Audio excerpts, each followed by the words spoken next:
आजचा दिवस असा एवढा बेकार गेला ना, की बस आज एवढं दिवसभर ऊन होतं, की बोलायचीच गोष्ट नाही. तर श्री स्वामी समर्थ मी सिद्धी. तर आज आहे ना, मी परांड्याला गेलते बरं का. तर हा मला क्लिप आवडला तिथं. तर मला आवडला म्हणजे मला अशी कोणती गोष्ट आवडली ना, की घ्यावीशी वाटते. तर हा क्लिप मला लय म्हणजे लय आवडला आणि किती छान दिसते बघा केसामध्ये घातल्यावर.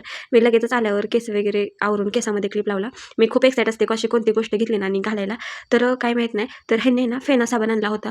तर ह्या फेना साबणने ना माझे हात एवढे कडक झालेत ना, की बस म्हणजे आणि हे पांढरे-पांढरे डाग पण उठलेत. कशामुळे झाले काय माहिती. तर आजच्या संध्याकाळच्या जेवणाला बनवलं होतं मी सुकट आणि सुकटीसाठी मी कांदा चिरत होते बरं का.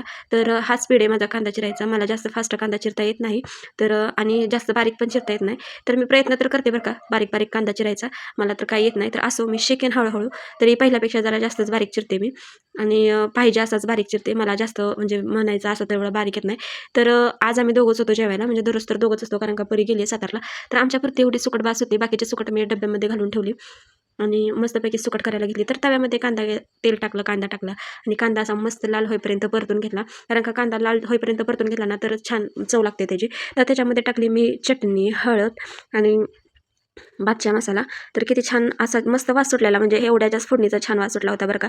त्यानंतर मी टाकली सुकट त्याच्यामध्ये. तर ही सुकट मी धुवून घेतली होती त्याच्यामुळं टाकली मी त्याच्यामध्ये. तुम्ही सुकट धुवून घेता का नाही मला माहीत नाही, पण मी तर सुकट धुवून घेते कारण का सुकट जर धुतली नाही ना त्याचा खूप वास येतो. तर आजच्या जेवणाला मस्तपैकी सुंदर ताट तयार केलं होतं मी. ज्वारीची भाकरी, टोमॅटो, सुकट आणि कांदा. तर आजच्यासाठी एवढंच. थँक्यू. या सगळेजण जेवायला. Good night.